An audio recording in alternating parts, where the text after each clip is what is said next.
Hello दोस्तों, नहर्स world में आपका स्वागत है। आज हम 2024 में रिलीज हुई मूवी रिवर ऑफ ब्लड के बारे में बताएंगे। तो बिना किसी देरी के सीधे वीडियो पर चलते हैं। फिल्म साउथ एशिया के एक जंगल से शुरू होती है, जहां हम कुछ लोगों को पेड़ काटते हुए देखते हैं। मशीन चलाने वाला आदमी पेड़ के पीछे किसी को देखता है, लेकिन वो ज्यादा ध्यान नहीं देता।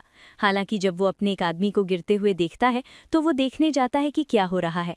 उसे पता चलता है कि किसी ने उनके ग्रुप के एक आदमी का सिर काट दिया है। कटा हुआ सिर देखकर वो घबरा जाता है और अपनी जान बचाने के लिए भागता है, लेकिन फिर वो गलती से एक जाल में फंस जाता है और उसके पैरों में लटक जाता है। उसी समय एक आदिवासी कबीले का आदमी जंगल से बाहर आता है, हमला करता है और इस आदमी को बेरहमी से मार डालता है। ये कबीले आदमखोर थे, इंसानी मांस खाने वाले, जिन्होंने जंगल में अपना कबीला बनाया था। और हम चार दोस्तों, दो कपल्स को देखते हैं। ये दोस्त अपनी पत्नियों के साथ ट्रिप पर आए हैं। उनमें हम जैस्मिन और उसके पति को देखते हैं। दूसरे कपल में लड़के का नाम आरजे था और उसकी पत्नी जैस्मिन का पति काफ़ी अमीर है। उसने हाल ही में अपनी कंपनी बेची है, इसलिए उसके बैंक में बहुत सारा पैसा है। सेल सेलिब्रेट करने के लिए वो अपने दोस्तों के लिए एक पार्टी रख रहा है। वो ये भी कहता है कि ट्रिप में जो भी पैसा खर्च होगा वो उठाएगा। अगले दिन सब लोग जंगल ट्रिप पर जाने के लिए तैयार होते हैं। उन्हें लेने के लिए एक गाइड आता है जो उन्हें जंगल में घुमाएगा। उन्हें नाव से जाना था, इसलिए गाइड पहले उन्हें कयाकिंग सिखाता है। थोड़ी देर बाद गार्ड उनसे कहता है, अगर तुम लोग चाहते हो कि ये ट्रिप यादगार रहे तो मुझे तुम्हारी 2 दिन चाहिए। मैं तुम्हें 2 दिन जंगल घुमाऊंगा और सब कुछ दिखाऊंगा।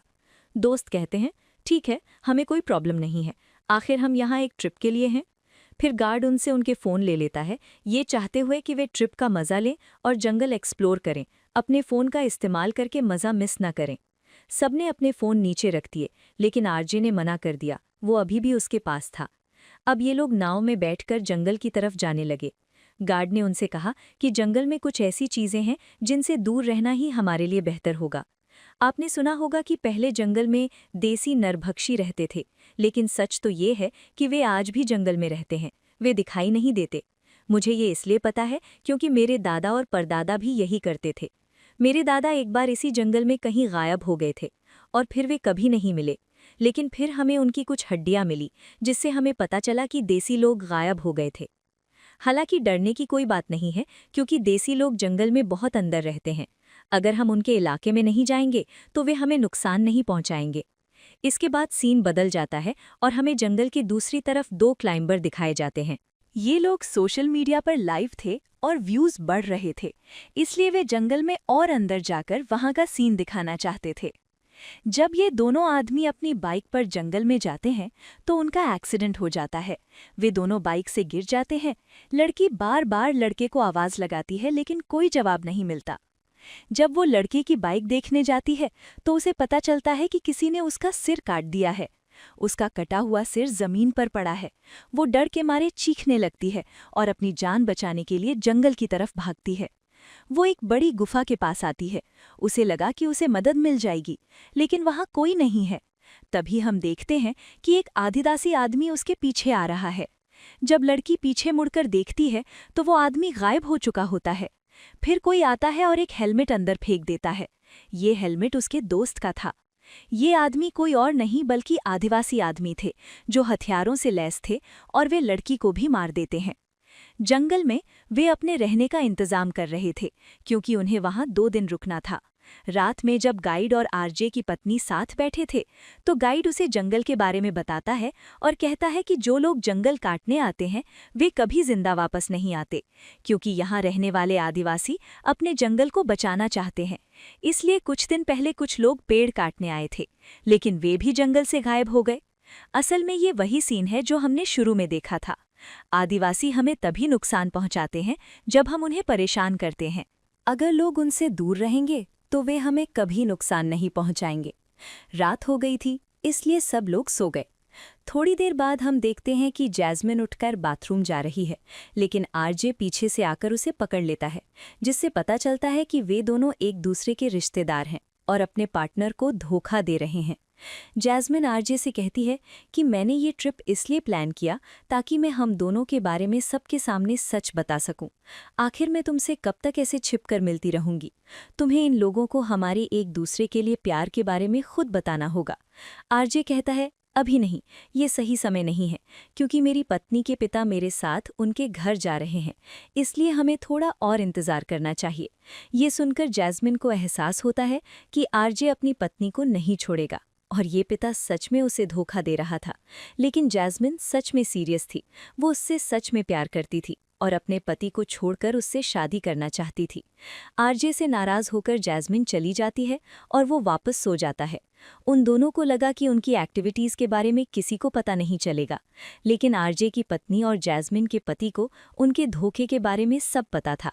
उनका लव अफेयर चल रहा था। अगली सुबह जब वे उठे तो देखा कि जैस्मिन का पति बोट और वो बैग ले गया था जिसमें उनके सारे फ़ोन थे। दिक्कत ये थी कि अगर वो गलत रास्ते पर चला जाता तो हालात बहुत ख़राब हो सकते थे। हमें उसे तुरंत ढूंढना था, इसलिए सब लोग तुरंत बोट पर चढ़ गए और जैस्मिन के पति को ढूंढने निकल पड़े। थोड़ी देर चलने के बाद उन्हें दो रास्ते दिखे, एक सीधा, दूसरा थोड़ा नीचे की ओर।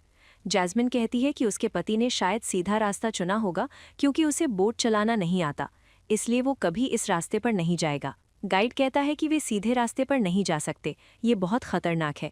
अगर तुम्हें जाना है तो जाओ, लेकिन मैं नहीं जाऊंगी। फिर आरजे की पत्नी कहती है कि तुम हमें इस मुसीबत में नहीं छोड़ सकते, तुम्हें हमारे साथ आना होगा और हमारे दोस्त को ढूंढना होगा। उसका उनके साथ जाने का मूड नहीं था, लेकिन सब ने जोर दिया कि वो जाए। उसके बाद वे सीधे रास्ते पर चलते रहे। थोड़ा आगे जाने पर उन्हें एक नाव दिखती है। पता चलता है कि ये वही नाव है जिससे जैस्मिन का पति गया था, जिससे उन्हें ये समझने में मदद मिलती है कि वो कहीं आसपास ही है। गाइड कहता है, मैं और आगे नहीं जा रहा हूँ, अगर तुम अपने दोस्त को ढूंढना चाहते हो तो जाओ, मैं यहीं रुककर तुम्हारा इंतजार करूंगा। गार्ड नाव के पास आता है और उनका इंतजार करता है। वे जैस्मिन के पति को ढूंढने के लिए जंगल में जाने लगते हैं। गार्ड अकेला बैठा उनका इंतजार कर रहा था, तभी अचानक झाड़ियों से वो उन्हें बार बार देखता है। उसे आवाज़ें सुनाई देती हैं। वो देखना चाहता है कि ये क्या है, इसलिए वो आवाज़ों का पीछा करता है। वो एक ऐसी जगह पहुंचता है जहां सबका सामान रखा होता है। उसे अपने दादाजी की टोपी दिखती है। आज इतने सालों बाद वो अपने दादाजी की टोपी देखकर बहुत दुखी होता है, क्योंकि वो उनसे बहुत प्यार करता है। गाइड को नहीं पता कि उसके पीछे एक आदिवासी आदमी पेड़ से चिपका हुआ बैठा हुआ है। जैसे ही वो उसे देखता है, वो अपनी जान बचाने के लिए भागता है। वो तुरंत एक नाव पर चढ़कर चला जाता है, लेकिन वो बेचारा ज्यादा दूर नहीं जा पाता। एक देसी आदमी पानी से बाहर आता है और एक बड़े चाकू से अपना गला काट लेता है। वे जंगल से होते हुए उसी बड़ी गुफा में पहुंचते हैं। अचानक जैस्मिन का पति उन्हें डराता है, लेकिन वे खुश भी होते हैं कि वो वापस आ गया है। असल में वो पिछली रात जैस्मिन और आरजे के बीच जो हुआ उससे परेशान था और अकेले टहलने निकला था, लेकिन वो सबसे झूठ बोलता है। वो कहता है कि वो बस टहलने जाना चाहता था, इसलिए वो अकेला आया था। वे उस जगह पर लौटते हैं जहां गार्ड उनका इंतजार कर रहा है। उसे ना पाकर वे मान लेते हैं कि गाइड उन्हें छोड़ गया है। उसका चाकू वहीं पड़ा मिलता है और आरजी उसे ढूंढ लेता है। फिर वे नाव पर चढ़ते हैं और आगे बढ़ते हैं। थोड़ी देर बाद उन्हें गार्ड की नाव दिखती है जो खून से सनी हुई है। उन्हें उबलते पानी का एक बर्तन भी दिखता है। उन्हें अपना बिस्तर भी खून से भरा हुआ दिखता है। जब वे पास से देखते हैं तो उन्हें गाइड का कटा हुआ सिर दिखता है। वे घबरा जाते हैं और भाग जाते हैं। वे तुरंत नाव से भागने की कोशिश करते हैं। रास्ते में एक गिरा हुआ पेड़ है। पहले वे नाव को उस तरफ ले जाने की कोशिश करते हैं, लेकिन तभी पानी से एक आदिवासी निकलकर आरजे पर हमला कर देता है। लड़ाई शुरू हो जाती है और आरजे मौका पाकर आदिवासी पर चाकू से हमला कर देता है। हमले में आदिवासी आदमी बुरी तरह घायल हो जाता है और पानी में गिरकर मर जाता है। इस बीच उनकी नाव बह जाती है, जिसका मतलब है कि अब उनके पास नाव नहीं है, इसलिए उन्हें पैदल चलना पड़ता है। वे जंगल में बहुत अंदर हैं, जिससे बाहर निकलना मुश्किल हो जाता है। रात हो चुकी है, इसलिए वे कल का सफर जारी रख सकते हैं। इसलिए वे यहीं रुकने और पेट भरने के लिए नारियल पानी पीने का फैसला करते हैं। थोड़ी देर बाद सब सो जाते हैं, लेकिन आरजे को नींद नहीं आती। उसे एक मच्छर काट लेता है। मच्छर से बचने के लिए वो कीचड़ में खोदता है, खुद को उससे ढक लेता है और सो जाता है। थोड़ी देर बाद हम एक आदिवासी आदमी को देखते हैं जो उनके बहुत करीब आ गया है। आरजे उसे देखता है, धीरे से उठता है और पीछे से उस पर हमला करता है, लेकिन तभी आदिवासी आदमी उसके सिर पर मारता है, जिससे वो बेहोश हो जाता है। उसी समय जैस्मिन का पति आता है और उस आदिवासी आदमी पर हमला करता है, लेकिन आदिवासी आदमी उसे हरा देता है और पीटना शुरू कर देता है। जब आरजे को होश आता है, वो देखता है कि आदिवासी आदमी जैस्मिन के पति को रस्सियों से बांधकर घसीटते हुए ले जा रहे हैं। आदिवासी आदमियों के जाने के बाद आरजी उसके पास आता है और कहता है, मुझे माफ़ कर दो दोस्त, मैं तुम्हें नहीं बचा सकता। अगर मैंने तुम्हें आज़ाद कर दिया तो उनका ध्यान हमारी तरफ जाएगा। चिंता मत करो, मैं जैस्मिन और अपनी पत्नी को यहाँ से बचा लूँगा। इसके बाद आदिवासी आदमी जैस्मिन के पति को अपने ठिकाने पर ले जाते हैं और उसके हाथ पैर काट देते हैं। वे ऐसा खाने का इंतजाम करने के लिए कर रहे थे। अगली सुबह आरजे अपनी पत्नी और जैस्मिन को जगाता है। वो उनसे झूठ बोलता है कि जैस्मिन का पति मदद के लिए जंगल से बाहर गया है, उन्हें आगे बढ़ने की ज़रूरत है, वो मदद लेकर आ रहा होगा। ये सुनकर दोनों लड़कियां खुश हो जाती हैं और आगे बढ़ने लगती हैं। लेकिन जंगल इतना घना था कि उन्हें समझ नहीं आ रहा था कि किस तरफ जाएं। तभी आरजे की पत्नी ने एक आदिवासी को देखा, जिससे वे घबरा गए और अपनी जान बचाने के लिए भाग गए। आदिवासी अब उनके पीछे थे और वे भागते रहे। जैस्मिन का ध्यान भटक गया और वो गलती से एक गड्ढे में गिर गई, जहां लकड़ी का एक टुकड़ा उसके शरीर में घुस गया। उसकी मदद के लिए वे पेड़ की टहनी से रस्सी बनाते हैं। आरजे की पत्नी नीचे झुकती है और जैस्मिन के शरीर से डंडा खींचकर उसे वापस ऊपर उठाती है। डंडे से जैस्मिन को बहुत चोट लगती है और वो दर्द बर्दाश्त नहीं कर पाती। फिर वे पानी में आगे बढ़ते हैं और एक नाव देखते हैं। नाव से उनका काम आसान हो जाता है, क्योंकि अब उन्हें पानी में नहीं उतरना पड़ता। वे आराम से बैठते हैं और आगे बढ़ने लगते हैं। लेकिन आरजे को पता चलता है कि आदिवासी उनका पीछा कर रहे हैं। इसलिए वो पानी से बाहर निकलता है और जंगल की ओर जाता है। वो अपना फ़ोन निकालता है, वीडियो बनाता है, उसमें आवाज़ चलाता है और उसे एक पेड़ पर रख देता है। उसी समय हम एक आदिवासी आदमी को देखते हैं जो आवाज़ सुनकर आता है। लेकिन आरजे अचानक पीछे से उस पर हमला करता है, लेकिन हमला नाकाम हो जाता है, क्योंकि वो आरजे को बुरी तरह पीटना शुरू कर देता है। आरजे को बहुत चोट लगती है, जिसके बाद आदिवासी उसकी गर्दन पेड़ की टहनी से बांधकर लटका देते हैं। फिर वो आरजे की पत्नी और जैस्मिन पर हमला करने जाता है। वे दोनों नाव में आराम से सो रही थीं, इसलिए उन्हें कुछ समझ नहीं आया। गार्ड का चाकू अभी भी पेड़ में फंसा हुआ था। आरजे ने चाकू लिया और पेड़ की टहनी काट दी।